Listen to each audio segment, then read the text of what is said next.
Good day and greetings from the Great White North. My name is Prickly Poo and welcome to day 41 of a year of change. Today we're going to sort of finish off the body image portion of the week.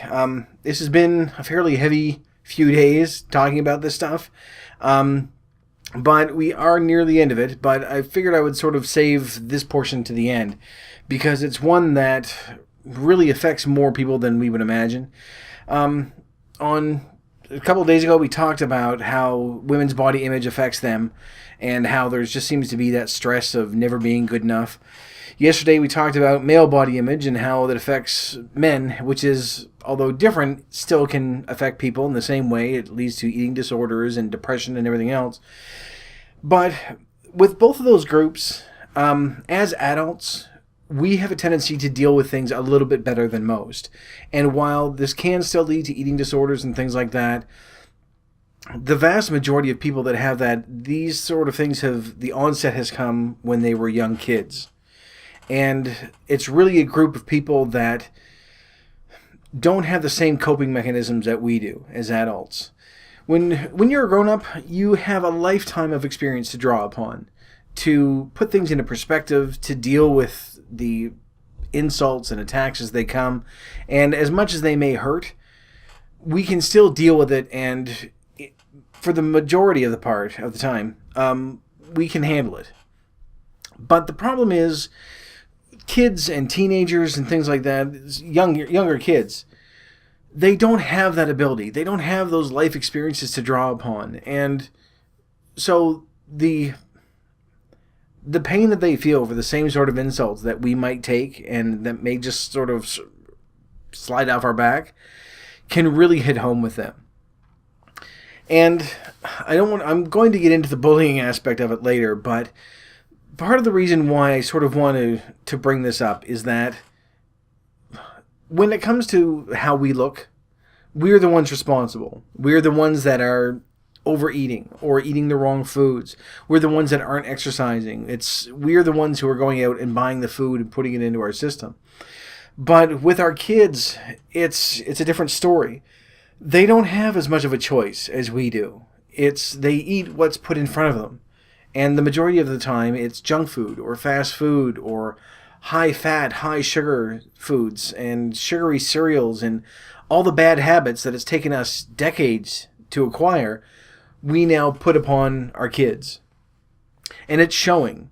There are studies that show that anywhere from 30 to 50% of kids in the world are now classified as obese. And when you have 8 and 10-year-olds that run the risk of heart disease and strokes, that should tell you that something is wrong. And aside just from the health aspect of it, the main thing that I sort of want to focus on with this talk is the one thing that we've all dealt with, and that's the bullying. Now, the health aspects, of course, should be addressed because we're feeding our kids to the point where we're killing them. If we want to kill ourselves with food, that's our prerogative. That's what we've decided to do. That it's whether it's because we eat junk food or whether we eat, even it can go the other way, whether it's not we're overeating, if we're undereating, whatever the problem is, that's a decision that we've made as adults. When it comes to our kids, when you're feeding them things that they don't need, they aren't getting the nutrients they need to grow, they aren't growing up healthy because they're, for lack of a better, they're obese. You have kids that are 10 years old that weigh as much as a full-grown man, that are 200, sometimes 300 pounds. And it's not exaggerating that we have a large number of kids that are going to be growing up to be just like us, that are going to have to go through the pain and the health issues and are going to draw on the healthcare system the way that we do. There are estimates that say that in the next 20, 25 years, it could be as high as 70% of the population is being classified as overweight or obese. So, aside from the health aspect, which I'm sure any parent wants the best for their kids, and I'm sure that when you look at something like that, although it doesn't seem to be the same as smoking around your kids or letting them drink or anything else, it's still a very high health risk for them. And So I'm hoping that as you're starting to change your eating habits, you're changing the eating habits of your family and your kids, and hopefully getting them to where they need to be as well. Maybe your kids are fine. Maybe you're the only one in your family that has a weight issue. Then that's fine. But if there are those of you out there that are watching your kids start down the same path that we've all gone down, you know what's ahead of them. You know about the health problems. You know about, more importantly, to me anyway, the bullying and the taunts, the ridicule, the outright attacks that are going to happen to them throughout their lives. And it's one of those things that you know it's coming. There's no way around it. You're not going to have the one child that's fat that doesn't get made fun of. And as you know, when that happens, we automatically run to food to fix the problem, and it starts the cycle all over again, and just gets to a point where you simply can't take it. Now, as adults, as I say, we can deal with that. We have coping mechanisms. For some of us, it's food. It's not the best coping mechanism, but it is a coping mechanism. But there are a lot of kids out there that don't have that psychological anchor to hang on to. They don't have a life experience to draw upon, and they can't handle these. There are kids now that, when you look at suicide statistics, there's a vast majority of them that end up attempting this because of bullying. And we know that being fat for a kid, they're going to encounter that. There's no way around it. And as many suicides as there are every year, they believe that there's almost 100 more people that attempt it. And I don't want to sort of turn this into, if your kids are fat, they're going to kill themselves. That's not what I'm saying. What I'm saying is that because we're pushing our kids down the same path that we've gone down, because we aren't watching what they're eating, we aren't letting them go out and play and burn off the calories, that we're having them adopt the same bad habits that we have, that we've been doing for the past 20 or 30 years. Because of that, we're pushing them down the same road that we've been down. And if you've been through there, you know how painful it is. You know what your kid's going to go through. Now, for those of you that maybe you don't have kids, maybe you are a kid and you're watching this, there is a bit of light at the end of the tunnel, in that this originally wasn't designed for kids. This is designed for adults that look like me, that are trying to lose weight and better themselves. But part of the internet is that it's populated by everybody.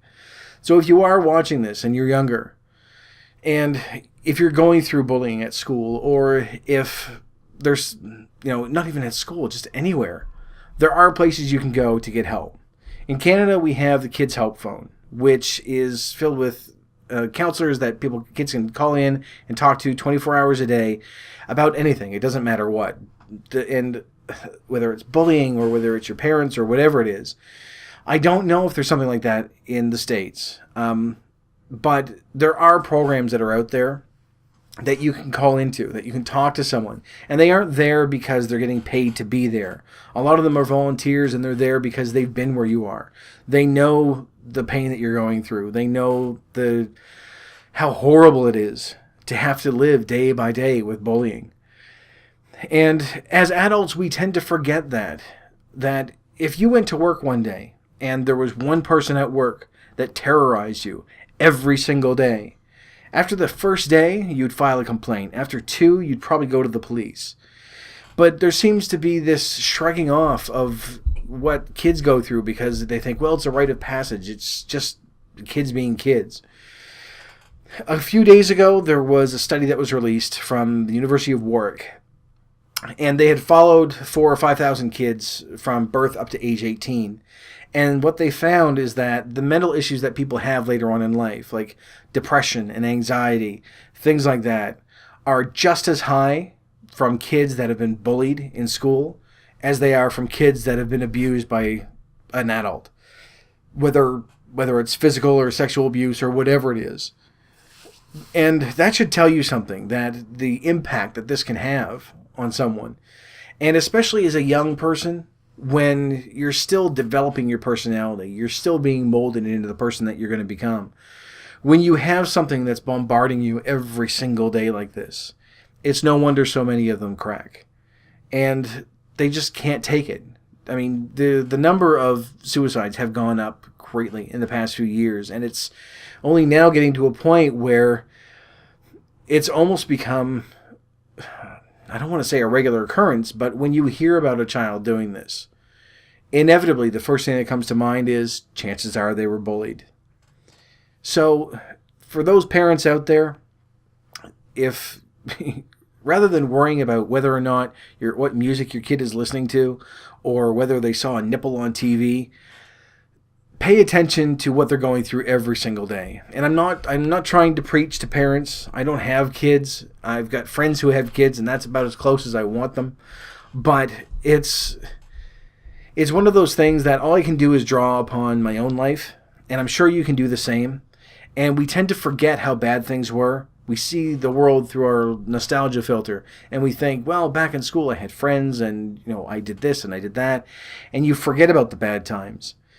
But when you really go back and think about it, for a lot of us, especially those of us who are huge, there is a tremendous amount of pain that's been blocked out during those years. And I've said that, I may have said this in these videos before, and I know I've said it to my friends, that throughout your life, you're going to go through a lot of bad things. You're going to have deaths in the family. You're going to have divorce. You're going to have, you're going to lose your job. You're going to have money issues. But nothing that you have in your adult life can compare to what happens to you during high school.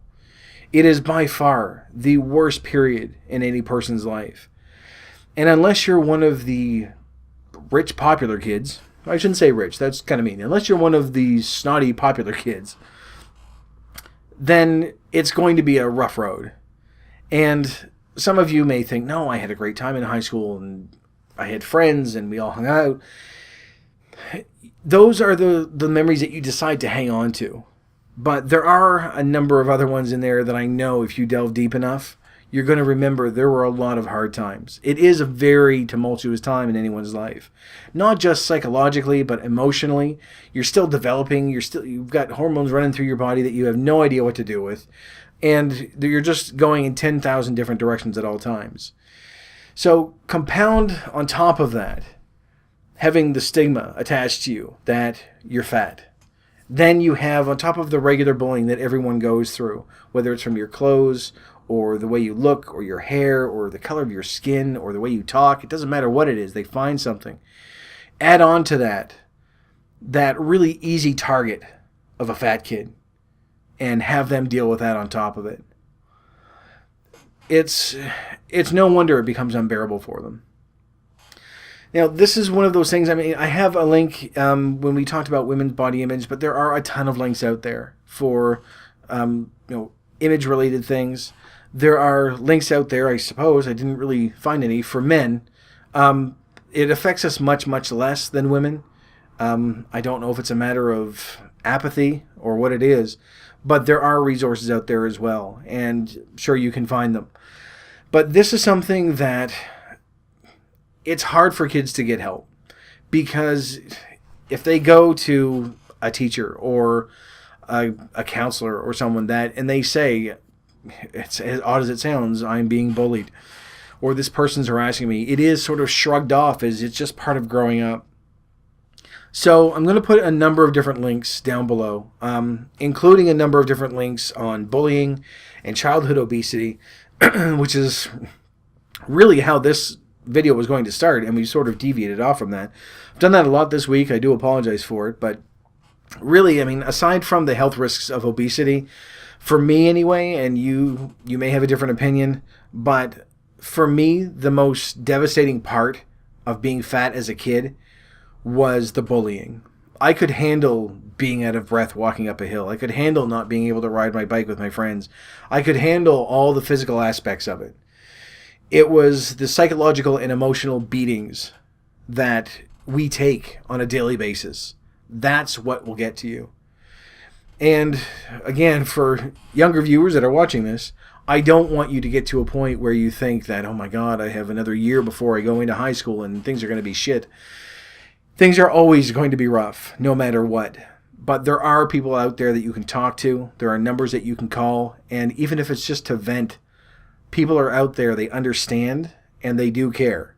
It's not because they're paid to care. It's because they've gone through it. They've experienced it. And whether or not they give you advice that you take to heart, or whether it's just a matter of being able to have a shoulder to cry on, whatever the situation is, if you get to a point where you're really getting close to breaking, call them. Go online. Find someone that you can talk to, even if it's your own friends. But find someone that you can connect with and talk to.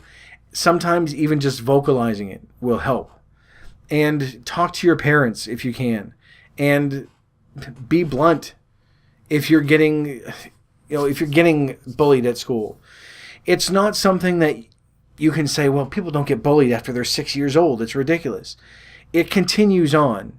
And as an adult, we let the police handle it. Because at that stage, it simply becomes harassment and assault. And the courts will decide what happens. When you're a kid, that seems to get thrown aside. And they look at it and say, well, no, it's just sort of part of growing up. And it really shouldn't be. And I'm starting to preach, and I don't mean to. This was originally going to be, again, about weight. But I really sort of want to focus on this because it's one of those things that no parent should outlive their kid. And when you have kids that haven't even hit double digits yet, that are committing suicide because of the impact that bullies are having on them, and a lot of that can be brought on by their weight, then it is something that warrants discussion. And as I say, I'm going to put some more links in the description below. It's going to have some links to the CDC and the Mayo Clinic about childhood obesity, different things that you can do to sort of help curb that. And hopefully as you're watching this and you've started to change your diet, your family's diet is changing as well. Your kids are eating healthier. You're getting away from all the fried foods and snack foods and things like that you know are bad for them. And it's going to be rough. Even as an adult, the lack of willpower that we have should be a testament to that. But as a kid, it's even tougher because you're not going to make that same connection. And again, I don't want to get to a point where, there are now teenagers looking at this going, oh, well, obviously I need to start losing weight. I'm too fat. And because that's when anorexia and bulimia and things like that start setting in, is in their very young years, in their teens. And that, again, sort of stems from that body image that we've been talking about all week, where you're just, no matter what you do, it's either not good enough, or you're not tall enough, or you're not pretty enough, or you're not ripped enough, or whatever the situation is, that these kids are still growing. And before they even reach adulthood, they're carrying the weight on their shoulders that we shouldn't even have to carry as grown-ups. Grown-ups sounds so odd. I should be saying adults, but that's just how it comes out. So, again, I'm going to start preaching and rambling on, and I don't really want to do that. In summary, we'll just sort of pack everything up in a nice, neat little package. For the men and women out there, myself included, that are adults, we can handle this. We can adapt to the ridicule. We can make changes. We can make a conscious decision to stop eating the way that we're eating. When it comes to your kids, the onus is really on you. They're eating what you're preparing. They're eating how you've taught them to eat over the years. As they've grown up and they're starting to prepare their own meals, they're going to adopt the same eating habits that you have. And really look closely at where they're headed. Not to put kids on a starvation diet, obviously, and not to put them on the Atkins or the caveman diet or all these ridiculous things, but to do what you're doing with yourself. Changing your diet, changing your eating habits, how you look at food and how you respond, and balancing things out so that you're eating healthy. So that even if they're past school age and they're still living at home, it's something that they will take with them, that they can change so that 10 years down the road, they aren't going to the doctor with back problems or with heart problems or running the risk of stroke or diabetes or any of the other myriad of diseases that come along with being obese. A lot of this does depend on the parent. And whether you're a biological parent or a legal guardian, you're taking care of a kid, you're their mom and their dad. It doesn't matter what the relationship is, which is why I'm not trying to differentiate between, oh, if you're a legal guardian or if you're a parent. It doesn't matter. If you're raising a kid and you love it, then you're a parent. So good job, because it's more than I'm willing to do. So I have friends that can have kids, and as soon as they whine, they can take them back home. That's it. But anyway, I'm losing track once more, and this is probably running over. We're now at, 20 minutes. It's not too bad. It's not half an hour like we had before.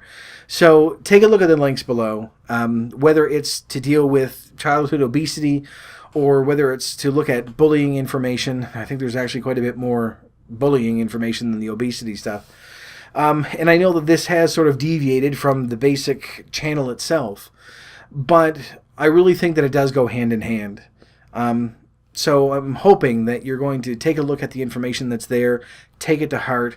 You've started making changes for yourself to improve your own way of life, and I'm hoping you're going to do that with your kids as well. Not just for the physical aspect of it, but just so that they don't have to go through what we've gone through.